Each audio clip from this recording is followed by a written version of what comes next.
Part 42.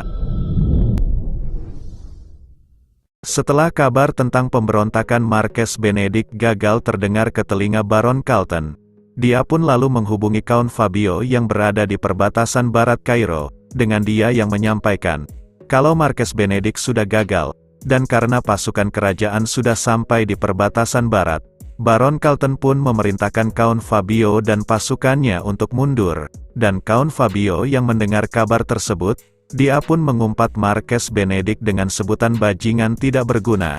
Kemudian, dia berkata kepada Baron Carlton, kalau mereka menyerang perbatasan barat dengan kekuatan penuh, pihak dari kerajaan Kairo tidak akan bisa bertahan lebih dari sehari, dan karena hal tersebut, Count Fabio pun berkata kepada Baron Carlton, kalau dia dan pasukannya tidak bisa mundur begitu saja, dikarenakan sudah mengalami kerugian yang cukup besar dalam beberapa hari terakhir, ditambah, kehormatannya tak mengizinkan untuknya mundur.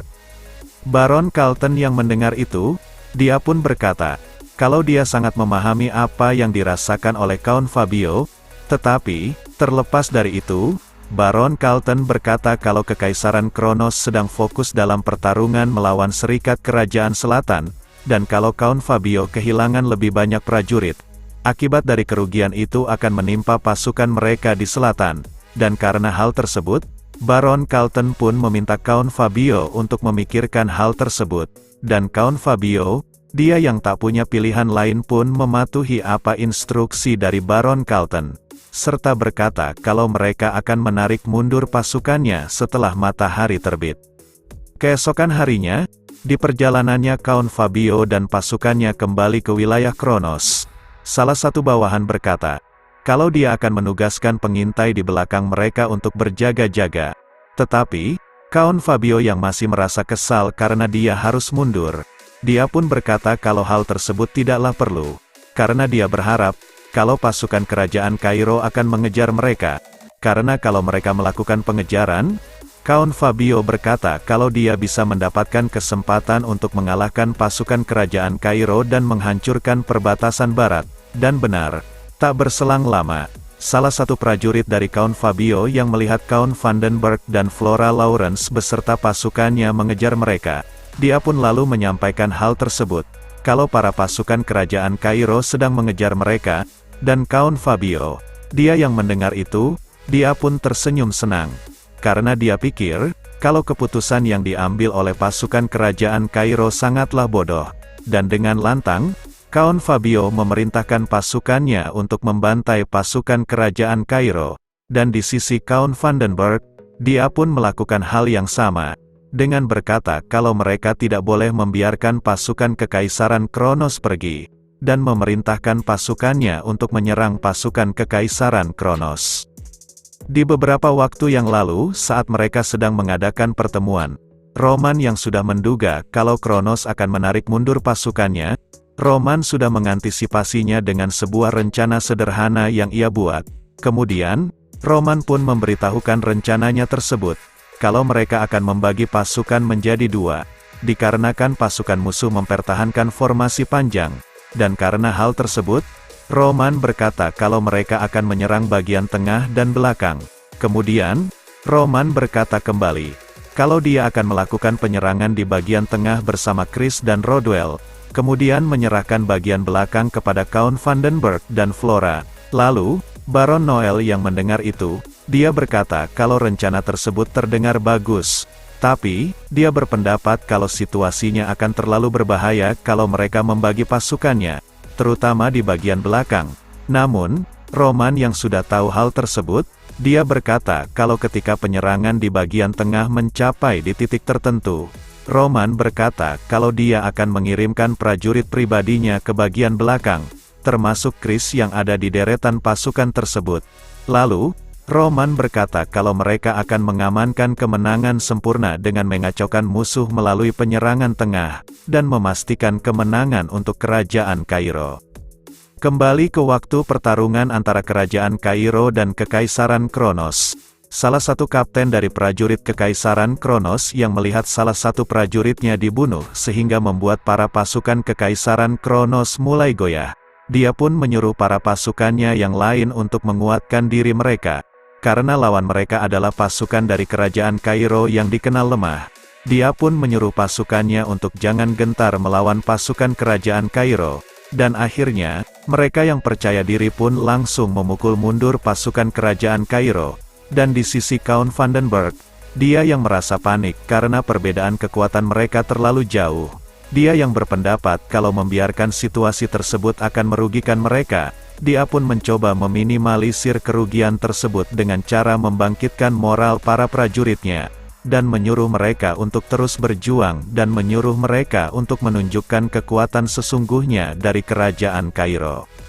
Namun sementara itu, tidak seperti pasukan Count Vandenberg yang berjuang mati-matian, terjadi pembantaian sepihak di bagian tengah pasukan Kekaisaran Kronos, dan terlihat, beberapa dari pasukan Roman yang menggunakan teknik aura swordsmanship, mereka yang menerjang ke arah pasukan Kekaisaran Kronos pun langsung membantai mereka. Dan di sisi Roman dan Rodwell yang melihat itu, Rodwell merasa terkejut, karena prajurit Kekaisaran Kronos yang terkenal dengan kekuatan mereka, berhasil dikalahkan oleh prajurit Dimitri dengan mudah, yang dulu ia kenal kalau prajurit Dimitri tidak begitu hebat, mereka menjadi monster semua, dan perubahan tersebut berkat kakaknya, Roman Dimitri. Rodwell yang teringat dengan perkataan kakaknya tersebut saat dia bilang kalau dia akan menunjukkan nasib orang-orang yang mencoba bermain-main dengan keluarga Dimitri. Meski awalnya dia tak mengerti apa maksud dari perkataan kakaknya tersebut, tapi setelah melihat pembantaian yang dilakukan oleh para prajurit Dimitri, akhirnya Rodwell pun memahami apa maksud perkataan kakaknya itu. Kemudian, di sisi Roman Dimitri, dia pun lalu memanggil Chris, kemudian berkata, kalau mereka akan membagi pasukan sesuai rencana, kemudian memerintahkan Chris untuk memimpin pasukan yang tersisa pergi ke bagian belakang, dan dirinya akan mengurus di bagian tengah sendirian menghentikan pasukan Kekaisaran Kronos yang ingin menuju ke bagian belakang. Dan di saat Rodwell yang terkejut dengan apa yang dikatakan kakaknya itu, Chris yang mematuhi perintah dari tuannya pun memerintahkan para pasukan Ordo Kesatria kedua untuk mengikutinya. Sehingga membuat Rodwell pun tambah terkejut, karena Chris yang sebagai ksatria pribadi Roman yang bertugas untuk melindunginya, dia malah meninggalkan tuannya itu. Di pertempuran di bagian belakang, setelah berhasil membunuh salah satu pasukan Kekaisaran Kronos dengan busurnya, Flora yang menyadari kalau mereka mulai dipukul mundur, dia pun lalu memanggil Count Vandenberg, dan Count Vandenberg yang mengerti apa maksud dari Flora Lawrence. Dia pun langsung memberikan perintah kepada pasukannya untuk membuat formasi Shield Wall, dan setelah mereka menerapkan formasi tersebut, hal itu pun membuat bingung para pasukan mereka, karena mereka yang harusnya menyerang, malah membuat formasi bertahan, dan setelah Count Vandenberg menginstruksikan pasukannya untuk merapatkan perisai mereka agar tidak ada celah yang bisa ditembus oleh pasukan Kekaisaran Kronos, bantuan dari Chris dan pasukannya pun datang. Dan Count Vandenberg yang melihat itu, dia pun lalu membatalkan formasi bertahannya, dan memerintahkan mereka untuk menyerang pasukan Kekaisaran Kronos. Di sisi Chris dan pasukannya, dia pun berkata kepada mereka untuk menunjukkan kekuatan dari keluarga Dimitri, dan dengan teknik yang diajarkan oleh tuannya Roman Dimitri. Dengan cepat, Chris pun berhasil membunuh beberapa dari pasukan Kekaisaran Kronos.